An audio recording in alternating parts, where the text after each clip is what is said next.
haku I prindrit është shumë I madh. Haku I prindrit është më njëherë mas hakut Allah, Azza wa Jall. Allahu I madhruar kështu e ka rëndit në Kur'an. Allahu ka sjell urdhër që mos të adhurohet askush pas Allahut. Wa bil walidayni ihsana, edhe ndaj prindërve të sillet mirë robi. Dhe shumë ajete tjera dhe shumë hadith pejgamberit sallallahu alaihi wasallam.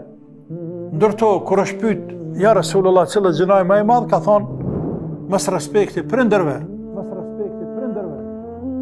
Dhe hadith madh ibn Jabelit radiallahu anhu, I cili thotë më ka këshillue I dashuri im në 3 këshilla. Mos e bëj Zotit shirk. Mos e bëj Zotit shirk. Edhe nëse digjesh, hedhesh në zjarr, ose vritesh. Shirk Zotit mos. Dhe mos I nënçmë prindrit tu. Madje edhe nëse të urdhërojnë me dalë prej familjes dhe me la pasuri. Dhe mëse lën namazin farz me të kalu qëllimisht, pa falë. Sepse ai I cili lën një namaz me I kalue jashtë kohë pa arsye, pa falë, s'ka besë për Zotin. Pra, e shëka kërëndit respektin e prindërve edhe sa gjëna është mos respekti tyne.